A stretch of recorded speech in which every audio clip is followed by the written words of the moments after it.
Desde que el ser humano aprendió a cultivar la tierra y almacenar el excedente, una fuerza invisible comenzó a tejerse silenciosamente entre sus relaciones. No fue el fuego, no fue la rueda, no fue siquiera la escritura. Fue la deuda. Una promesa, un compromiso, un hilo invisible que une a dos personas a través del tiempo. Desde el momento en que un agricultor prestó grano a su vecino a cambio de que se lo devolviera con la cosecha. Desde el instante en que un comerciante adelantó plata a un artesano para recibir a futuro sus mercancías. Desde ahí, la deuda dejó de ser un simple acuerdo económico para transformarse en una herramienta de poder. Porque quien debe, obedece.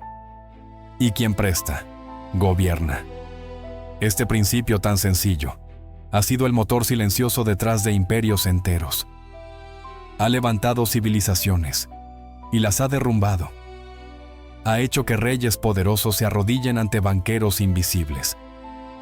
Ha convertido a naciones enteras en siervos modernos sin cadenas ni ejércitos. Y ha determinado, una y otra vez, el destino de la historia humana. Los primeros registros que tenemos de deuda no hablan de dinero, ni de bancos, ni de intereses.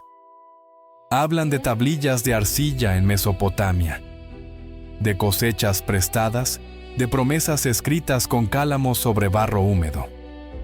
Y sin embargo, en aquellas marcas primitivas ya estaba contenido el germen del sistema que hoy rige al mundo. Con el tiempo, el intercambio dio paso a la expansión. Y la expansión exigió ejércitos. Y los ejércitos exigieron préstamos. Así fue como Roma construyó su imperio no solo con legiones, sino con créditos. Los campesinos hipotecaban sus tierras para financiar las campañas. Los mercaderes adelantaban suministros con promesas de botín. Y el Estado intervenía para rescatar a los poderosos cuando las deudas amenazaban con incendiar la República. Cuando Roma cayó, no lo hizo únicamente bajo el peso de las invasiones bárbaras. Lo hizo también bajo el peso de una estructura económica podrida por dentro. Un imperio que debía más de lo que podía cobrar. Un sistema en el que los ciudadanos ya no eran dueños de su destino, sino deudores perpetuos de una élite financiera cada vez más poderosa. Siglos después, en la penumbra de las catedrales y los palacios renacentistas, el poder ya no residía en el trono. Residía en las casas bancarias de Florencia, Génova y Venecia. Los Médici, los Bardi, los Peruzzi prestaban dinero a reyes, papas y emperadores. Financiaban guerras que redibujaban el mapa de Europa. Y cuando los monarcas no podían pagar, los banqueros no caían con ellos. Al contrario, crecían en poder. Porque el trono podía quebrar, pero la deuda seguía cobrando. Con el descubrimiento de América, la deuda se globalizó. España extrajo montañas de oro y plata, pero incluso ese tesoro colosal fue insuficiente para saldar sus compromisos. Las riquezas del Nuevo Mundo se disolvían en guerras, intereses y préstamos cada vez más grandes. Y mientras la monarquía española se hundía, Inglaterra perfeccionaba un modelo diferente, la deuda pública. No dependía ya de las arcas del rey, sino del crédito de toda la nación. Y con ese crédito financió un imperio que se extendió por los 5 continentes sin necesidad de ejércitos infinitos. En el siglo XX, la deuda dejó de ser una herramienta para construir imperios. Se convirtió en el imperio mismo. Estados Unidos comprendió lo que ningún conquistador antes había entendido: que no era necesario ocupar territorios para dominarlos. Bastaba con controlar el crédito, con convertir su moneda en el estándar del mundo, con transformar cada préstamo en un grillete invisible. Así nació el orden financiero moderno, un sistema en el que las naciones no son invadidas, sino refinanciadas, en el que las políticas públicas se deciden no en los parlamentos, sino en las oficinas del FMI y el Banco Mundial. en el que la soberanía se negocia en términos de plazos e intereses, y en el que la deuda ya no es un contrato entre dos partes, es la base sobre la cual se sostiene toda la estructura de poder global. Este audiolibro es un viaje, un recorrido a través de más de 4 milenios de historia. Desde las tablillas de arcilla en Mesopotamia hasta los bonos del tesoro en Washington. Desde los esclavos por deuda del mundo antiguo hasta los estados modernos sometidos por sus acreedores. Desde los imperios que conquistaron con espadas hasta los que dominan con hojas de balance.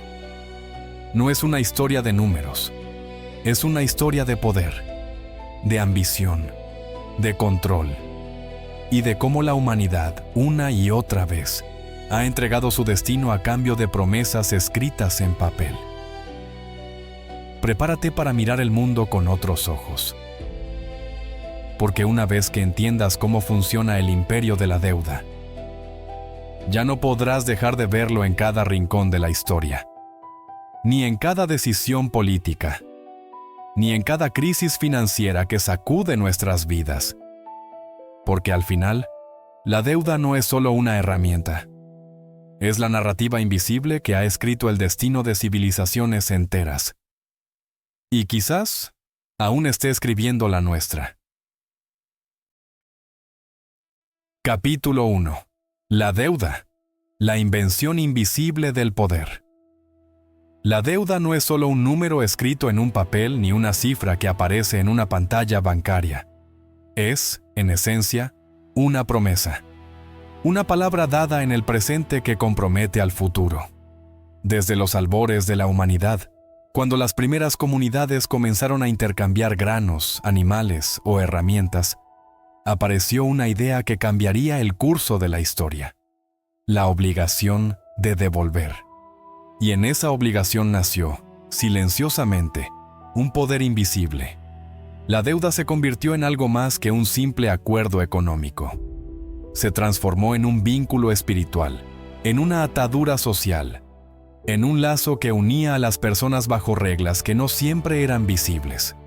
Quien debía quedaba marcado, sometido, condicionado. Y quien prestaba adquiría un poder que trascendía las monedas y los bienes. El poder de controlar el tiempo y las decisiones de otro ser humano. Si pensamos en los grandes imperios de la historia, solemos imaginarlos como ejércitos, murallas y conquistas. Pero en el corazón de todos ellos había algo más sutil: la deuda como herramienta de expansión, como raíz de la dominación y a la vez como semilla de la caída. La deuda era el fantasma que recorría templos, palacios y mercados, invisible pero siempre presente. Los primeros sacerdotes y reyes entendieron que no bastaba con gobernar cuerpos y territorios. Había que gobernar también promesas. En las tablillas de arcilla de Mesopotamia, ya hace más de 4 milenios, quedaron grabadas las primeras cuentas, los primeros registros de préstamos y pagos diferidos. Y con esos trazos en arcilla comenzó un orden social que se mantendría hasta nuestros días. La deuda se volvió religión cuando se mezcló con la moral. Quien no pagaba era culpable, y su culpa no era solo económica, era también espiritual. Ese peso invisible generó castas, divisiones y jerarquías. Los libres y los endeudados. Los que prestaban y los que vivían bajo la sombra del deber. Y aunque los imperios cambiaban de rostro, esa línea divisoria se mantenía firme como una verdad incuestionable. La historia de la deuda es también la historia del poder. Porque gobernar por la espada es costoso y arriesgado. Gobernar por la deuda, en cambio, es sutil y duradero. No hace falta desplegar legiones ni levantar murallas, basta con un contrato, un sello o una firma. En ese acto aparentemente pequeño, un imperio podía extender su influencia a miles de kilómetros. Cada promesa escrita en arcilla, en papiro o en papel, fue una piedra más en la construcción de la civilización. Pero también fue una cadena invisible que limitó a millones de vidas. Los imperios supieron que la deuda era un arma más eficaz que las lanzas, porque obligaba a las personas a obedecer no por miedo inmediato, sino por la esperanza de cumplir y liberarse algún día. Y esa esperanza se convirtió en la argamasa de sistemas enteros de dominación. La deuda, entonces, no fue un invento neutro. Fue un instrumento de control. Y como todo instrumento de poder, nació rodeado de justificaciones, de narrativas sagradas, de reglas que buscaban hacerla legítima. Así como las armas necesitan soldados, la deuda necesitó jueces, escribas y sacerdotes que dieran fe de su autoridad. Y desde entonces, nunca dejó de crecer. Hoy, cuando escuchamos la palabra deuda, pensamos en bancos, intereses o tarjetas de crédito. Pero la raíz es mucho más antigua. La deuda es la forma en que el tiempo fue mercantilizado, en que el futuro se convirtió en un recurso que podía ser comprado, vendido o hipotecado. Cada imperio, desde Mesopotamia hasta el presente, encontró en este mecanismo la posibilidad de perpetuarse y, al mismo tiempo, la trampa que algún día lo llevaría al colapso. Así comienza nuestro viaje. Una travesía por los reinos y las naciones que se levantaron con la deuda como sostén y que terminaron derrumbándose bajo su propio peso. Un relato que nos llevará desde tablillas de arcilla hasta los mercados financieros globales, mostrando que, aunque cambien las formas y los nombres, el corazón de la historia sigue latiendo con la misma fuerza. El latido invisible de la deuda. Capítulo 2. Mesopotamia. El nacimiento del crédito. Cuando hablamos del origen de la deuda, debemos mirar mucho más atrás que los bancos modernos o los bonos del Estado. Debemos viajar a un tiempo en que el comercio era un simple intercambio de bienes, a un mundo donde la palabra era más valiosa que el metal, y donde el futuro empezó a escribirse sobre pequeñas tablillas de arcilla. Hace más de 4 milenios, en las fértiles tierras que se extendían entre los ríos Tigris y Éufrates, floreció una de las primeras civilizaciones complejas de la humanidad, Mesopotamia. Allí, en ciudades como Uruk, Lagash y Babilonia, la deuda no solo era una herramienta económica, era un pilar fundamental del orden social. Las tablillas de arcilla que han sobrevivido al paso de los milenios nos cuentan historias sorprendentes. En ellas, los escribas registraban acuerdos de préstamos, obligaciones, pagos diferidos e intereses. Lo hacían con precisión y solemnidad, porque no era un simple registro contable. Era un pacto que definía relaciones humanas, que establecía quién tenía poder y quién estaba sujeto a él. El sistema era ingenioso. El grano y la plata se convirtieron en las primeras unidades de valor reconocidas. Un agricultor podía recibir semillas para sembrar hoy y devolver una parte de la cosecha en la próxima estación. Un comerciante podía obtener plata para financiar un viaje largo y devolver el doble cuando regresara con productos exóticos. Este mecanismo, que hoy consideramos básico, fue revolucionario. Permitió que las ciudades crecieran, que el comercio se expandiera y que los gobiernos organizaran la riqueza. Pero con la deuda también llegó algo más: el desequilibrio. Porque no todos podían cumplir sus promesas. Las malas cosechas, las guerras o las enfermedades podían hacer que un deudor no tuviera con qué pagar. Y cuando eso ocurría, la promesa rota tenía consecuencias. Quien no pagaba, perdía su tierra.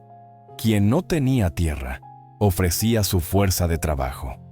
Y así, poco a poco, nació un sistema de jerarquías marcado por el endeudamiento.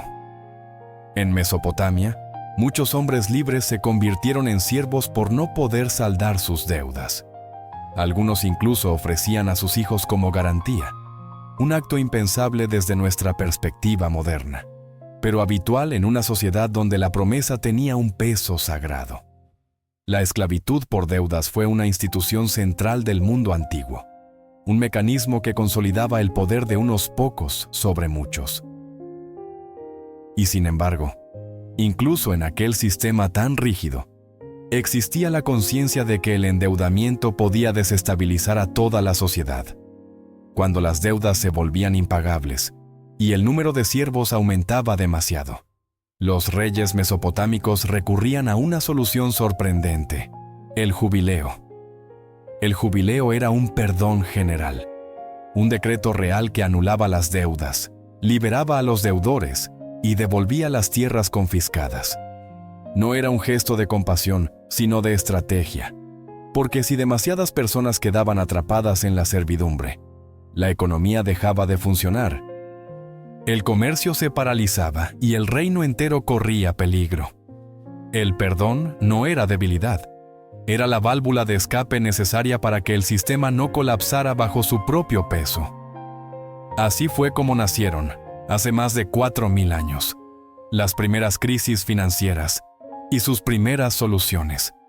La historia de la deuda no comenzó con números rojos en pantallas digitales, sino con tablillas húmedas, manos temblorosas y promesas inscritas con un punzón sobre el barro.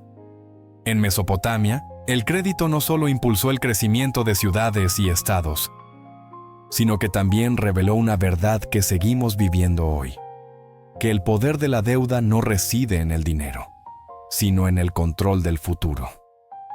Y fue allí, en aquel cruce de ríos, escritura y promesas, donde la humanidad descubrió por primera vez que el destino podía hipotecarse. Capítulo 3. Roma. Expansión, gloria y bancarrota. En el corazón de la historia de Roma late un pulso constante: el deseo de expansión. Desde una pequeña ciudad a orillas del Tíber, el imperio se extendió hasta dominar vastos territorios, legiones marchando bajo estandartes gloriosos, carreteras que unían continentes y leyes que moldearon el mundo occidental. Pero detrás de ese esplendor militar y político, había un combustible menos visible, aunque igual de poderoso: el crédito.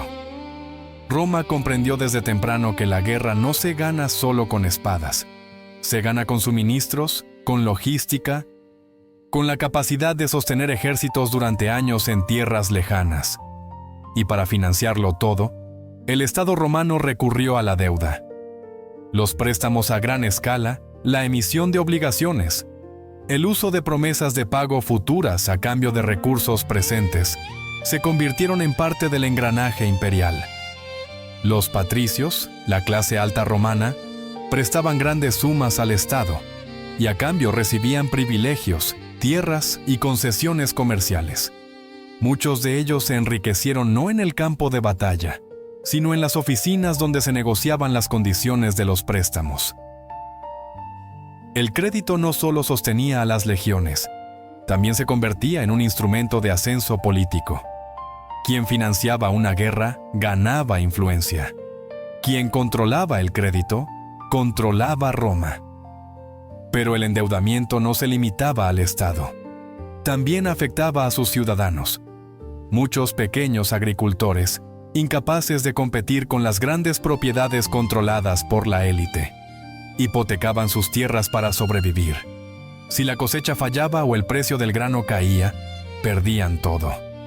Miles de romanos libres se hundieron en deudas impagables, vendiendo sus parcelas o incluso a sí mismos como esclavos para saldar sus obligaciones. La desigualdad se profundizó. Las grandes extensiones de tierra quedaron concentradas en manos de unas pocas familias, mientras que las masas empobrecidas se agolpaban en la ciudad, dependientes de subsidios estatales y del pan gratuito. El descontento se transformó en protestas, y las protestas en rebeliones. En varias ocasiones, la presión popular obligó al Senado a promulgar leyes que cancelaban deudas o limitaban el poder de los acreedores. La tensión era evidente. El crédito que alimentaba el imperio también estaba minando sus cimientos sociales. Y cada vez que la crisis amenazaba con desbordarse, el Estado intervenía para rescatar a los más poderosos. Roma desarrolló mecanismos primitivos de lo que hoy llamaríamos rescates financieros. Cuando las élites prestamistas estaban al borde del colapso, El gobierno cancelaba obligaciones, devaluaba la moneda o redistribuía recursos. Este ciclo se repitió una y otra vez. Expansión financiada por deuda, enriquecimiento de unos pocos, endeudamiento de las masas, crisis social, intervención estatal. Cada giro del ciclo dejaba a Roma un poco más debilitada, un poco más dependiente del crédito, un poco más cerca del colapso. Con el tiempo, incluso el Estado romano comenzó a tambalearse bajo el peso de sus propias deudas. El costo de mantener legiones en los confines del imperio, de financiar guerras sin fin y monumentos cada vez más grandiosos, superó con creces su capacidad de recaudación. El oro y la plata fluían hacia el exterior, y con ellos se iba también el poder. La moneda fue devaluada repetidamente, el comercio se contrajo, la inflación aumentó y la confianza en el Estado se erosionó. Las deudas externas con pueblos aliados, mercenarios y proveedores crecieron hasta niveles insostenibles. Roma, el coloso que había dominado el mundo conocido, empezó a fracturarse desde dentro. Así como el crédito había sido el motor que impulsó su gloria, también fue el veneno que aceleró su caída. Roma no fue derrotada solo por invasiones bárbaras o por decadencia moral. Fue debilitada por siglos de dependencia del crédito, por decisiones que hipotecaron el futuro para sostener el presente. Y así, la ciudad eterna nos deja una lección que aún resuena hoy, que incluso los imperios más poderosos pueden caer, no por falta de ejércitos, sino por exceso de deuda.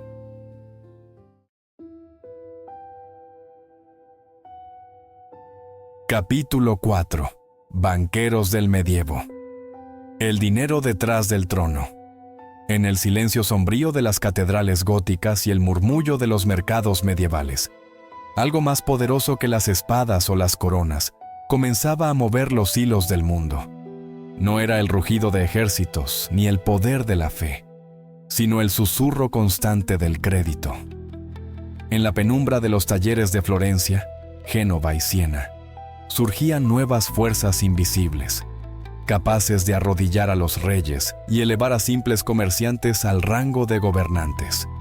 Era el nacimiento de un imperio sin fronteras, el imperio del dinero. Los siglos XIII y XIV fueron el escenario del ascenso de las primeras dinastías bancarias europeas. Familias como los Medici, los Bardi o los Peruzzi no necesitaban ejércitos, porque sus armas eran los libros contables y las letras de cambio.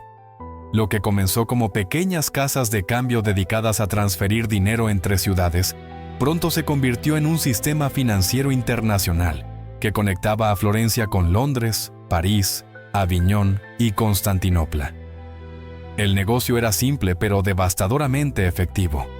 Prestar a quienes más necesitaban dinero, reyes, papas y emperadores, a cambio de favores, concesiones y privilegios políticos. La familia Bardi, por ejemplo, financió buena parte de la guerra de Inglaterra contra Francia en el siglo XIV, prestando enormes sumas al rey Eduardo III. Los Peruzzi hicieron lo mismo, extendiendo créditos a monarcas europeos con tasas que aseguraban ganancias colosales, siempre que el rey pudiera pagar. Pero la historia demostró que los soberanos eran pésimos pagadores. Cuando Eduardo III declaró la suspensión de pagos en 1340, tanto Bardi como Peruzzi se hundieron en la bancarrota. Sin embargo, la lección era clara. El poder financiero podía colapsar imperios, pero también podía sobrevivir a ellos. En el centro de esta revolución crediticia estaban los Medici, cuyo ascenso desde modestos banqueros florentinos hasta convertirse en la familia más poderosa de Europa fue meteórico.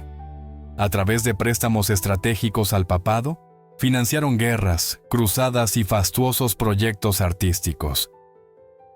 Su banco se convirtió en el sistema circulatorio del poder europeo, moviendo capitales entre reinos, comprando voluntades e incluso colocando a sus propios miembros en el trono de San Pedro.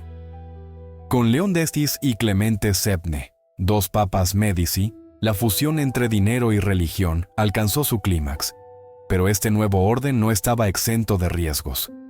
Los préstamos a los monarcas eran apuestas peligrosas. Un rey podía morir, ser derrocado o simplemente negarse a pagar. Así, el dinero prestado a menudo se convertía en influencia. Los banqueros exigían tierras, derechos comerciales, monopolios y cargos políticos como garantía. En otras palabras, el poder económico comenzaba a transformarse en poder político. Los reyes, antaño figuras absolutas, ahora dependían de la generosidad o del chantaje de sus prestamistas.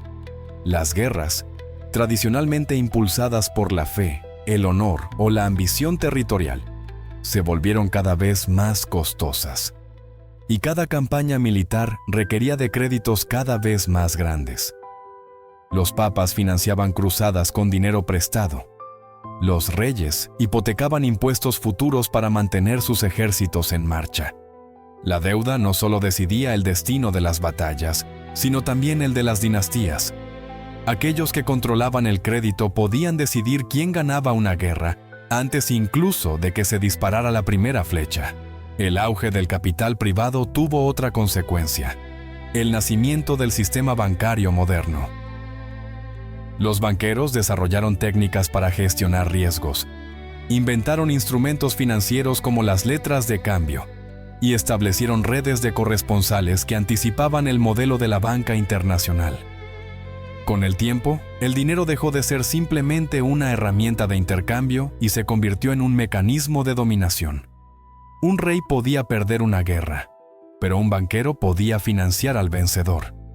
Las bancarrotas reales se convirtieron en episodios frecuentes, con consecuencias devastadoras. Cuando los soberanos no pagaban, los bancos quebraban y el caos económico se extendía por toda Europa. Sin embargo, el poder financiero siempre encontraba la forma de recomponerse. Nuevas familias reemplazaban a las caídas, nuevas alianzas se forjaban, y el ciclo de deuda continuaba con más fuerza. Los tronos podían tambalearse, pero el capital nunca dejaba de fluir. Al final del medievo, Europa había cambiado profundamente. Los imperios ya no se sostenían solo con espadas y ejércitos, sino con pagarés, letras y contratos. Los reyes ya no eran los dueños absolutos de sus reinos. Compartían su soberanía con las casas bancarias que los financiaban. Y el poder espiritual del papado se entrelazaba con el poder mundano del dinero. En la sombra, detrás de cada decisión política, había un préstamo, una deuda o un interés acumulado. Así, el dinero comenzó a escribir la historia del poder. Las familias que supieron controlarlo dominaron a reyes y dictaron el rumbo de naciones. El medievo fue el laboratorio donde se diseñó el mundo moderno. Un mundo en el que el verdadero trono ya no estaba en un palacio, sino en una sala de contabilidad. Y quienes lo ocupaban no necesitaban coronas ni ejércitos.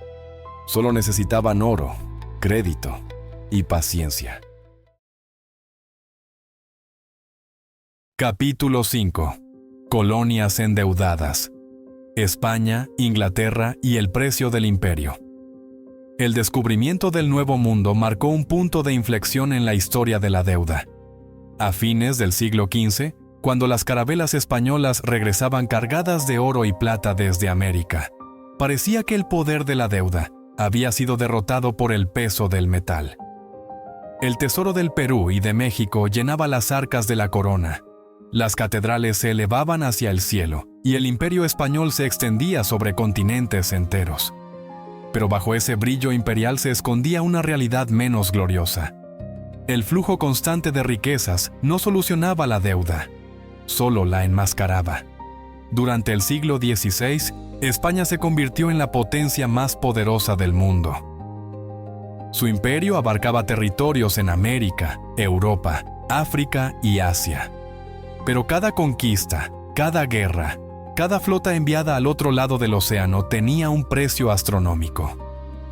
Y aunque los galeones llegaban a Sevilla repletos de oro, ese dinero salía casi de inmediato de las arcas reales, destinado a pagar ejércitos, burocracias, campañas religiosas y, sobre todo, intereses. España, la nación más rica en metales preciosos, era también la más endeudada de Europa. El oro no creó riqueza sostenible. Al contrario, destruyó la industria local, disparó la inflación y fomentó la dependencia del crédito extranjero. Banqueros alemanes, genoveses y flamencos financiaban las guerras de los Austrias con préstamos a tasas cada vez más altas. A cambio, recibían concesiones comerciales, derechos sobre los tributos coloniales y control sobre la propia economía española. En 1557, 1575 y 1596, la monarquía declaró la suspensión de pagos. El imperio que dominaba el mundo era incapaz de pagar sus deudas. La paradoja era evidente. El imperio más vasto jamás visto se derrumbaba no por falta de riquezas, sino por el exceso de ellas. España no utilizó su metal para crear una economía productiva, sino para alimentar una máquina militar y burocrática cada vez más costosa. El oro, en lugar de liberar al Estado de la deuda, lo hizo dependiente de ella. Cada nueva guerra requería más préstamos. Cada victoria escondía una derrota contable. Y mientras las minas del Potosí seguían escupiendo plata, los banqueros europeos seguían enriqueciéndose. En el norte, sin embargo, otra potencia estaba observando y aprendiendo. Inglaterra, inicialmente rezagada en la carrera colonial, entendió que el poder imperial no dependía de los metales, sino de la deuda. En el siglo XVII, la creación del Banco de Inglaterra y la consolidación de un sistema de deuda pública transformaron el modelo económico mundial. En lugar de depender del oro, el Estado británico comenzó a financiar sus guerras emitiendo bonos respaldados por la confianza de sus ciudadanos y de los mercados. Era un sistema completamente nuevo. El imperio ya no necesitaba saquear minas. Podía imprimir deuda. Este modelo resultó imparable. Con el respaldo del crédito público, Inglaterra pudo sostener guerras larguísimas y costosas contra Francia, España y Holanda. Mientras sus enemigos colapsaban por bancarrotas o agotamiento, Londres emitía más bonos y ampliaba su poder financiero. La deuda dejó de ser una carga para convertirse en un arma. Un país pequeño en territorio y recursos logró construir el imperio más extenso de la historia gracias a su capacidad de financiarse. La City de Londres se transformó en el corazón del crédito global. En sus calles y oficinas se decidían las tasas de interés que afectaban a reyes y repúblicas por igual. Allí nacieron instrumentos financieros sofisticados, se establecieron redes de corresponsales y se desarrolló el sistema bancario internacional. Londres no solo dominaba militarmente los mares, dominaba económicamente el flujo del dinero. Y quien controla el crédito, controla el mundo. Las colonias se convirtieron en engranajes dentro de este nuevo sistema. Su función ya no era únicamente proveer materias primas o metales preciosos, sino también servir como garantes de la deuda imperial. Los impuestos coloniales, las rentas de las plantaciones y las ganancias del comercio triangular se usaban para respaldar bonos emitidos en Londres. En otras palabras, el Imperio Británico no solo se expandía con cañones y barcos, también con contratos y letras de cambio. Las colonias eran ahora parte del balance financiero del Estado. La diferencia entre España e Inglaterra fue la diferencia entre dos modelos de poder. Uno basado en la extracción directa y el gasto desmedido. Otro en el crédito, la planificación y la confianza. España brilló brevemente, pero se hundió bajo el peso de su propio oro. Inglaterra, en cambio, construyó una estructura duradera que le permitió financiar un imperio durante siglos. Al final, la lección era clara. Los metales se agotan, pero la deuda puede ser infinita. Cuando el siglo XIX se acercaba, el mapa del mundo estaba definido no solo por fronteras políticas, sino por redes de crédito. Las colonias no eran simples territorios, eran activos.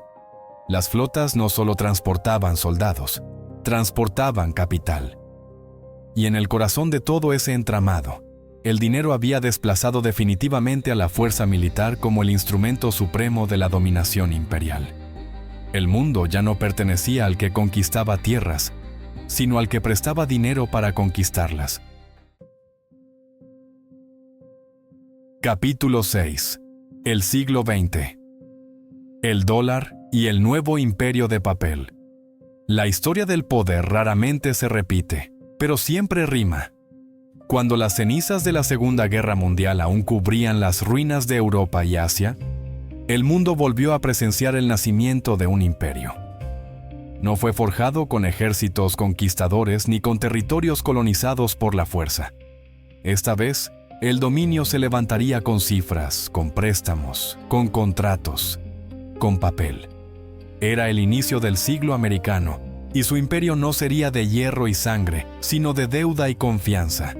Estados Unidos emergió de la Segunda Guerra Mundial no solo como vencedor militar, sino como acreedor universal.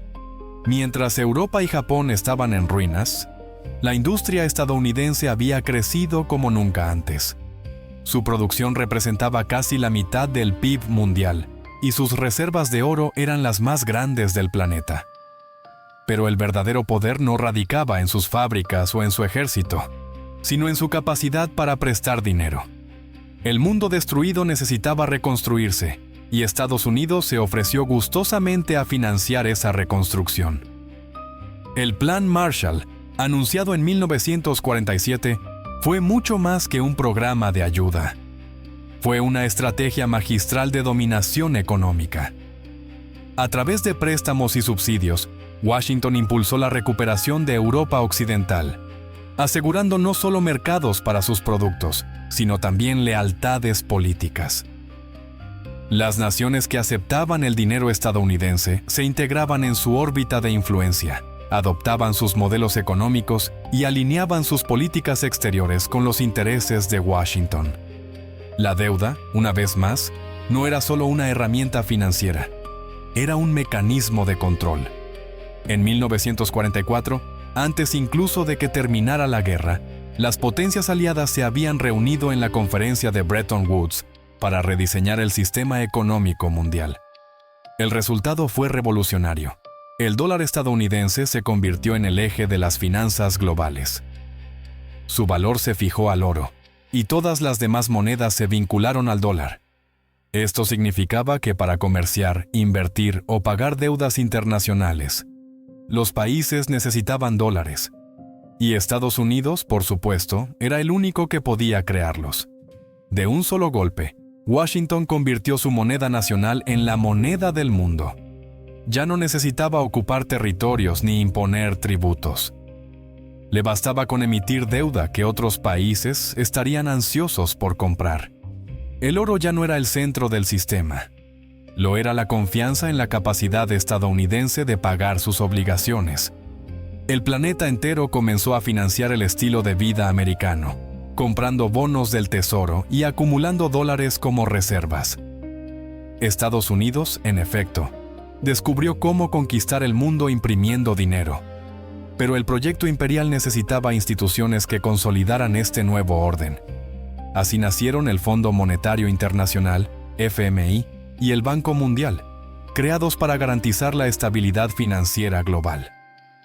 En la práctica, se convirtieron en herramientas de presión política y económica. Cuando un país en desarrollo enfrentaba una crisis, debía recurrir al FMI, que le otorgaba préstamos, pero a cambio de estrictas condiciones: recortes presupuestarios, privatizaciones, apertura de mercados. La deuda dejaba de ser un auxilio para convertirse en una cadena. A lo largo de la segunda mitad del siglo XX, estas instituciones impusieron su poder sobre decenas de naciones en África, Asia y América Latina. Gobiernos enteros fueron derribados o moldeados por la aceptación o rechazo de sus políticas. Y mientras los pueblos sufrían las consecuencias del ajuste estructural, las empresas y bancos occidentales cosechaban enormes beneficios. El vasallaje colonial había cambiado de forma. Ya no se trataba de soldados ocupando territorios, sino de auditores dictando presupuestos desde Washington. En 1971, el presidente Richard Nixon dio un paso decisivo al abandonar el patrón oro, transformando al dólar en una moneda puramente fiduciaria. Muchos esperaban que esto debilitara su hegemonía, pero ocurrió lo contrario. Liberado de la restricción del oro, Estados Unidos pudo emitir deuda sin límite. Y el mundo continuó aceptándola porque no tenía alternativa. El sistema global ya estaba tan profundamente entrelazado con el dólar que cualquier intento de escapar de él resultaba más costoso que seguir dentro. Este nuevo orden también transformó el concepto de guerra. Las invasiones y ocupaciones directas se volvieron menos necesarias. Ahora se podía someter a un país mediante sanciones financieras, bloqueos de crédito o ataques especulativos contra su moneda. Estados Unidos, respaldado por el poder de Wall Street, podía destruir economías enteras sin disparar un solo tiro. El siglo XX demostró que la deuda podía ser tan letal como los cañones, y mucho más rentable. La Pax Americana, como se llamó a este periodo de hegemonía, no fue un imperio tradicional. No tenía fronteras marcadas ni virreyes gobernando colonias. Era un imperio invisible, sostenido por tratados comerciales, flujos de capital, préstamos internacionales y bancos centrales. Y como todos los imperios anteriores, también sembró las semillas de su propio desgaste. Un sistema basado en deuda infinita inevitablemente genera desequilibrios, crisis y resistencias. Pero mientras tanto, el mundo entero giraba en torno al dólar. Así, la historia volvió a repetirse con un nuevo disfraz. Donde antes había legiones romanas, ahora había bonos del tesoro. Donde antes se imponían tributos, ahora se firmaban acuerdos de refinanciamiento. Y donde antes los vasallos enviaban oro a la metrópoli, ahora enviaban pagos de intereses. La deuda, como siempre, seguía siendo el instrumento supremo del poder. Y el siglo XX demostró que el papel, bien administrado, puede dominar al mundo con la misma eficacia que la espada.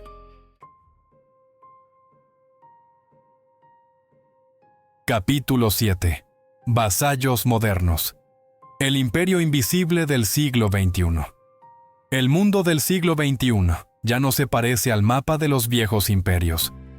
No hay fronteras trazadas con sangre ni banderas clavadas en tierras conquistadas. No hay virreyes, ni gobernadores coloniales, ni ejércitos marchando bajo el sol ardiente de tierras extranjeras. Y sin embargo, el sistema de poder global sigue vivo, solo que ahora es invisible.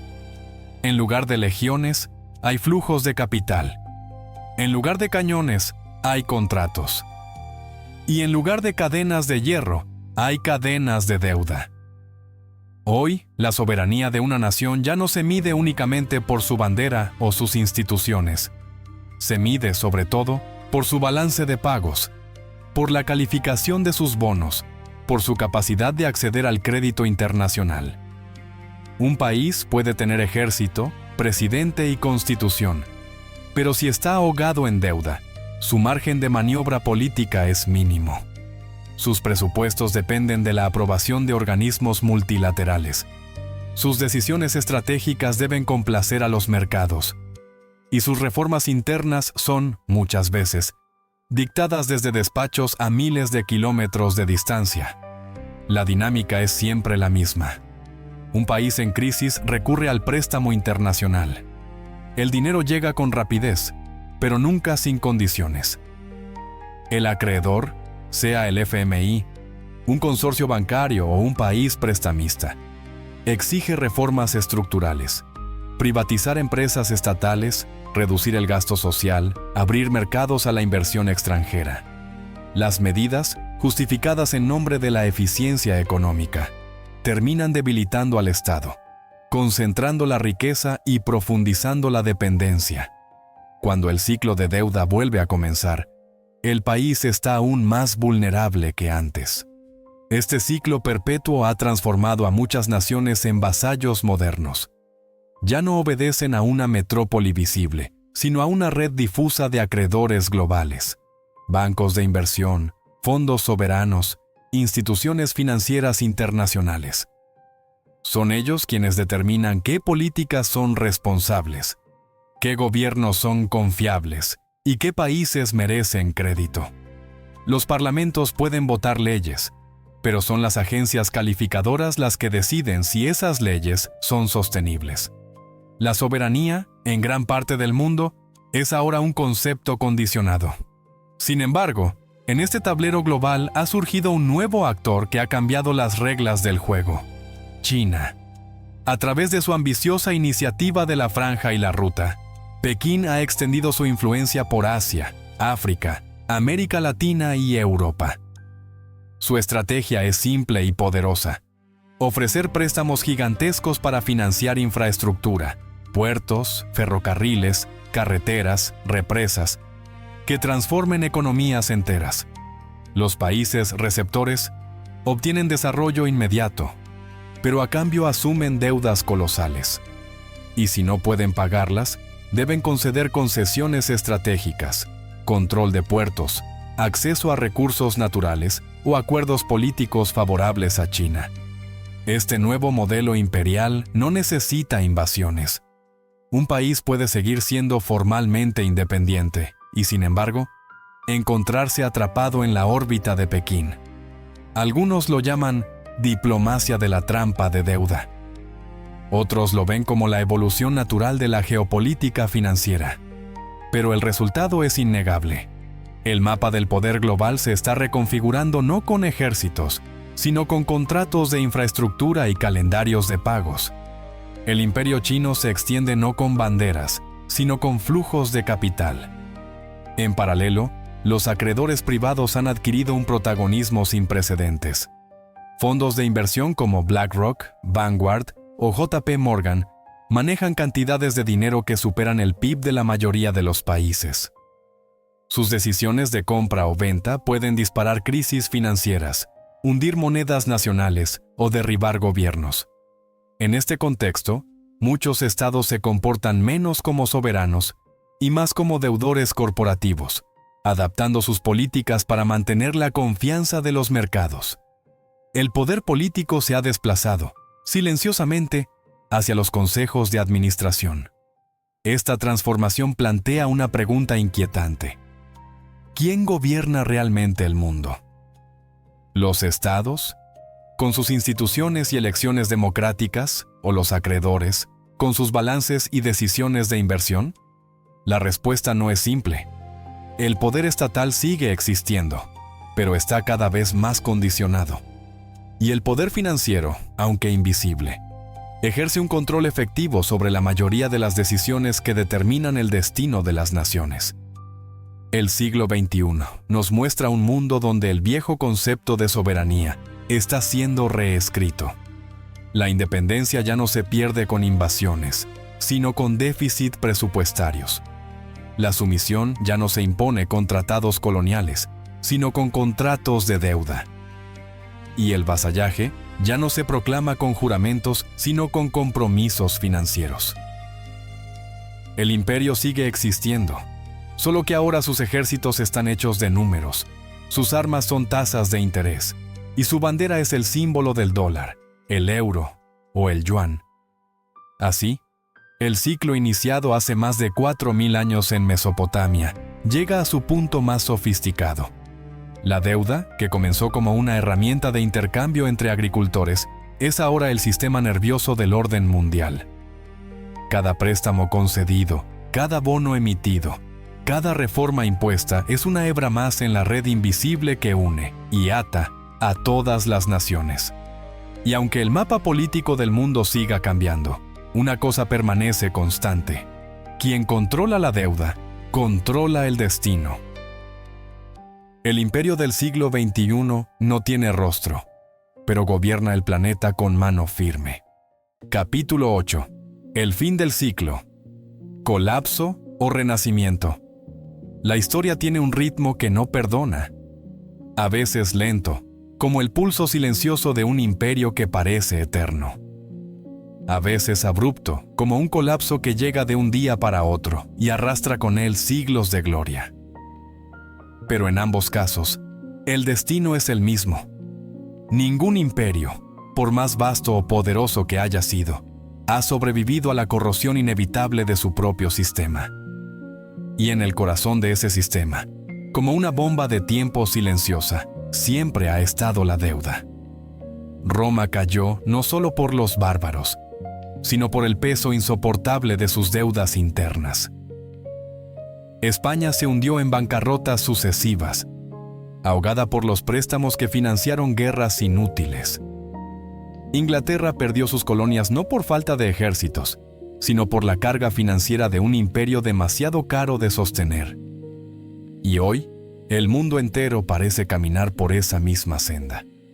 La diferencia es que, esta vez, no hay un imperio aislado que tambalee. Es el sistema global entero el que cruje bajo el peso de la deuda acumulada durante décadas. Cada cifra récord de deuda pública, cada rescate bancario, cada emisión monetaria descontrolada, es un síntoma del agotamiento. Los estados imprimen dinero no para invertir en el futuro, sino para sobrevivir un presente que se desmorona. Los bancos centrales sostienen mercados que ya no responden a la lógica de la oferta y la demanda, sino al miedo al colapso. Y los ciudadanos viven vidas hipotecadas, no solo en lo financiero, sino en lo político, en lo social y hasta en lo personal. Todo el sistema gira en torno a una deuda que crece más rápido de lo que cualquier economía puede producir. Las señales están por todas partes. Mercados que dependen del estímulo perpetuo. Gobiernos que apenas logran pagar intereses con más deuda. Países que hipotecan sus recursos naturales para obtener préstamos que no podrán devolver. Y sociedades que aceptan como normal vivir en un mundo donde el dinero no representa riqueza real, sino promesas futuras cada vez más imposibles de cumplir.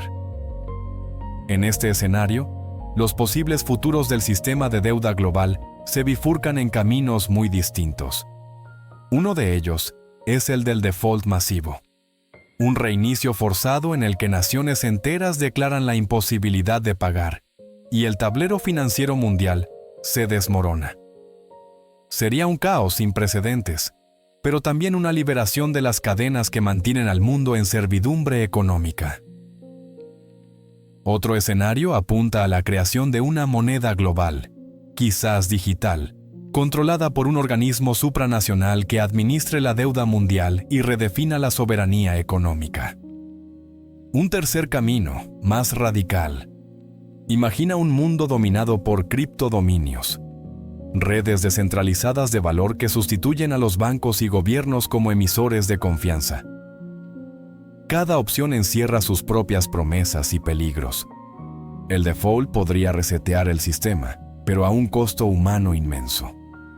La moneda global podría traer estabilidad, pero también consolidar un poder financiero concentrado e incontrolable. Y el mundo cripto podría democratizar el dinero, pero al precio de una fragmentación que desafiaría la cohesión de los estados modernos. El futuro, como siempre, no será unívoco.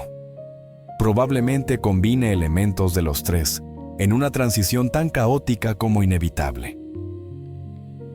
Y así, llegamos a la gran pregunta. ¿Es posible un imperio sin deuda? La respuesta, aunque tentadora, no es sencilla. La deuda ha sido el combustible de la expansión humana tanto como su veneno. Ha financiado la exploración, la ciencia, la industria y el progreso. Pero también ha alimentado guerras, desigualdad, servidumbre y colapso. Quizás la verdadera lección no sea erradicar la deuda, sino domesticarla. Aprender a usarla como herramienta y no como cadena. Hacer que sirva a las personas, y no que las personas sirvan a ella. El imperio de la deuda, como todos los imperios, terminará por transformarse. Quizás desaparezca con un estruendo, o se disuelva lentamente en una nueva era económica. Pero su historia nos deja una advertencia indeleble. Ninguna estructura puede crecer para siempre sin agotar aquello que la sostiene. Y cuando ese agotamiento llega, la caída no es el final. Es simplemente el comienzo de otro ciclo, otro orden, otra manera de entender el poder y el valor. Porque en el fondo, el colapso no es la muerte, es la oportunidad de empezar de nuevo. Y quizás, solo quizás, esta vez aprendamos a construir un mundo donde el crédito no sea esclavitud, donde la deuda no sea destino. Un mundo donde el verdadero poder no se mida en intereses acumulados, sino en libertad conquistada.